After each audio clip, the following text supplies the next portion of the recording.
There are thousands of books written on the topic. Four Agreements, Think and Grow Rich, call it whatever you want. I don't know, The Secret by Neville Goddard. But that's not why we're here.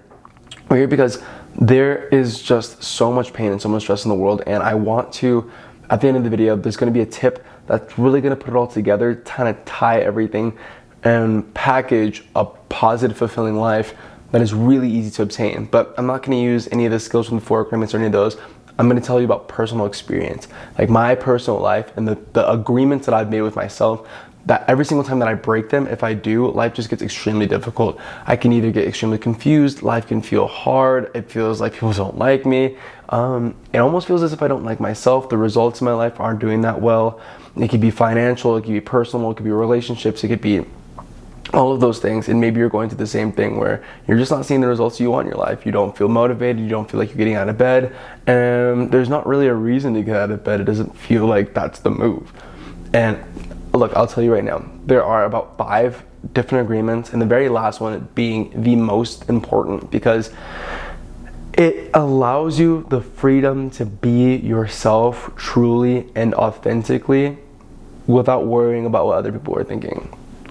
So the very first thing that I absolutely realized that I was doing that was harming me so bad was I was always concerned about what other people were thinking of me. This could be concerned about like what other people were talking about in different friend groups, or if they were hanging out, I'd be worried that they said something about me, and just finding out that if they said anything that might have hurt the image that I was trying to create of myself, it would just kill me. And what that created in my life was seeking approval constantly, looking for that validation, that someone to please love me, and if they said anything wrong, I would retaliate. And literally that's just negative energy. All of that negative energy keeps your mind running and wasting your energy on things that really don't matter. You could be sitting down and be motivated to do something else. You could do creative works. You could be, really, honestly, most of the time, people are going to talk negatively about you. It's just a thing. But it's not something you should hang yourself up on because it doesn't affect you. The thing is, when people talk negatively about you, that's all they're doing. Just yappy, yappy, yappy. You're in people's minds. They care about you. Whatever they're saying, really, it just means that they care about you. That's how I see it. And what I've noticed that every single time that I drop the idea that anyone speaks negatively of me at all, like everything that someone could say about me is positive. Like, cool, like you said it, boom, boom, boom, boom.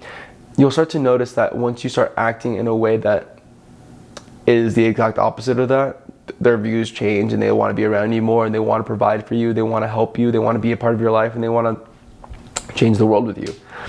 And if you are always so quick to haste to be mad at what someone says about you, you are literally putting them in a feedback loop of saying that, yeah, exactly what they said is right. Like, you are that terrible person that no one really likes, or you are exactly what that is. And if you can just take your mind and just be like, it doesn't really matter. If they're talking about me, they're talking about me. They probably love me. It's all good.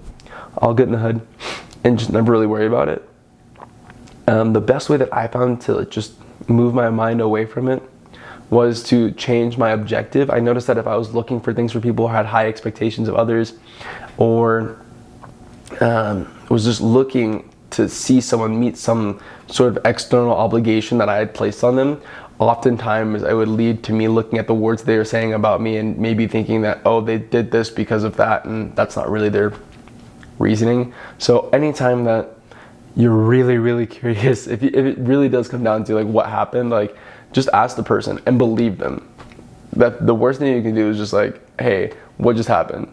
And then just not believe them, and then you're just upset because you made up a whole story inside of your head. Because whenever someone says something, that is their validation for it. Like, they probably genuinely believe it.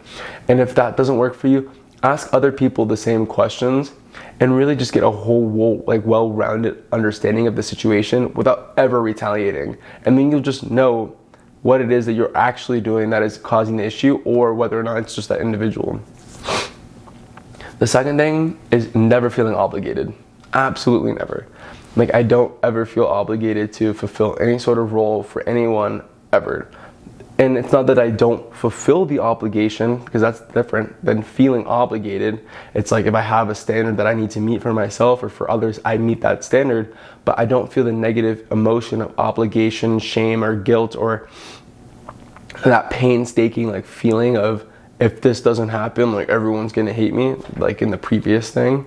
Because when you start onboarding that feeling, it reduces the motivation levels that you have in order to achieve whatever said goal is. And so when you feel obligated, that's when you place too much importance on what's going on, and then boom, something happens where you're not able to fulfill your obligation. You feel super apologetic. Instead of solving the problem, you just feel guilty about yourself.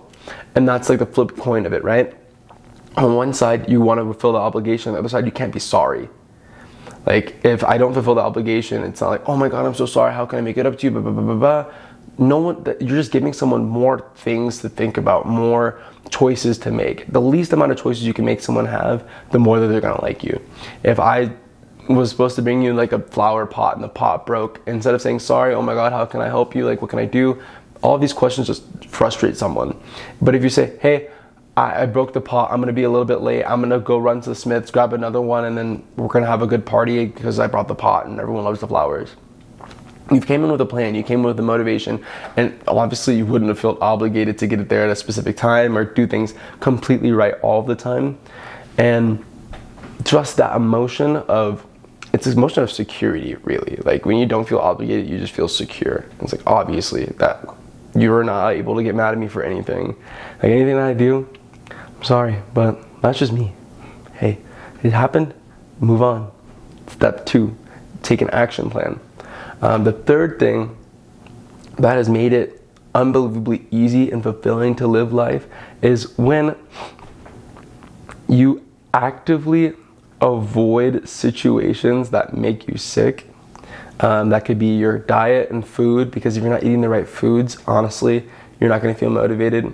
If you're expending sexual energy way too often, this could be in like flagrant masturbation.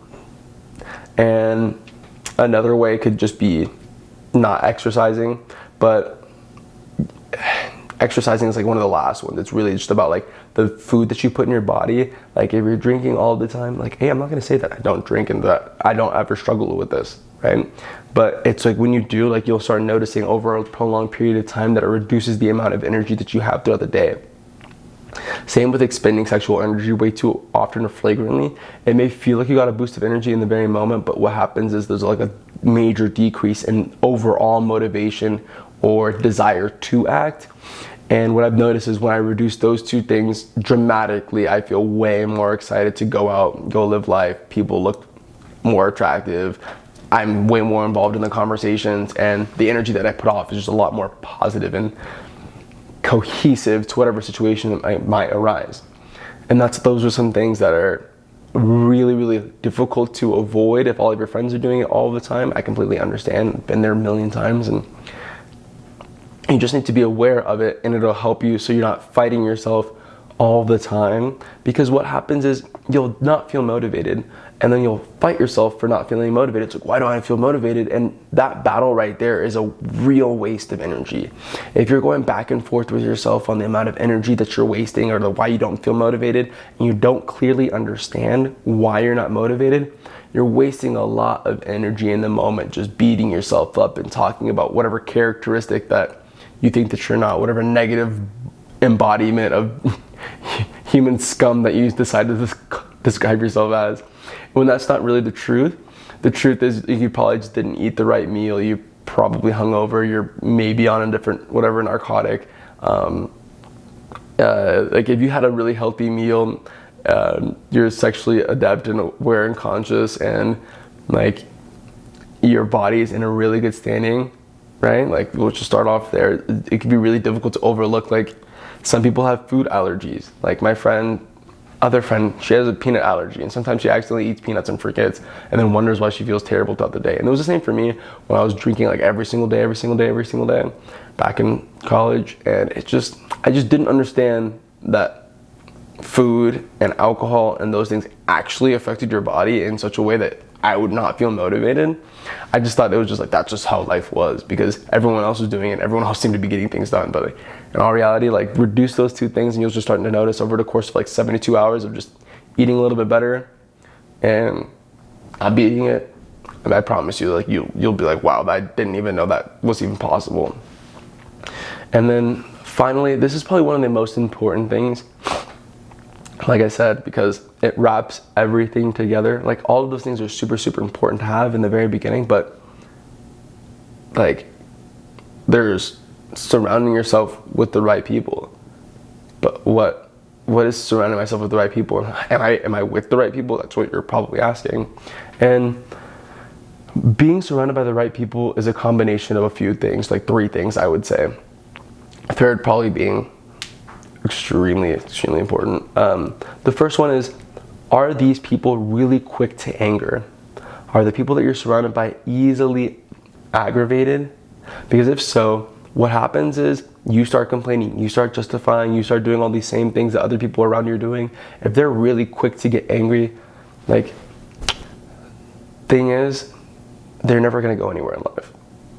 It just really is just that easy. If you're actively getting frustrated all of the time, angry all of the time, you've placed way too much importance on yourself, the world, and outcomes. Literally, all of my friends, none of us get angry. Not a thing. Like, and if we do, it's something absolutely wild. Like, we could fight for sure, like physical fight, looking like yap, we can argue, but we're never angry about it. Like, there's a notion that is not anger. It is just like, yo, come on, like, it's all a joke. It's all like something comical. It's all funny.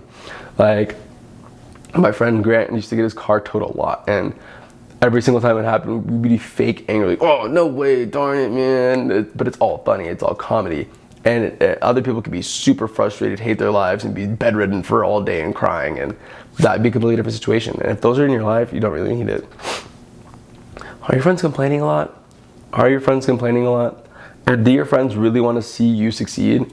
Or do they feel jealous when you start telling them about the good things that happen in your life? Are your friends mad when you have a good day? Let's say you didn't invite your friends over to somewhere and you say, oh, this is the best day ever, it was so amazing. Do your friends go, oh, that's so sick, I wish I was there? Or do they say, oh my God, I can't believe you didn't invite me, you never do anything for me, like, you're always so terrible? If your friends are calling you names, calling you like different things like selfish, terrible, blah, blah, blah, blah, blah, like all of those generalizations of words, they're not your friends. They're really not. They could pick out specific actions that you did that they didn't like, but once they start generalizing and calling you these big vague words that, no, they aren't your homies. Yeah, but that's really all I got. If you want to get your life better, get your life straight, there is another video series that I made so you can have the skill of happiness, because I do believe happiness is a skill. Pretty sure it's called Law of Attraction Tips. I'll leave the link right here, but check it out. You'll have a couple of new tools and new tips to actually actively put these skills into your life. And hit the subscribe button because I love you, and helps with the algorithm. I love you. Cheers.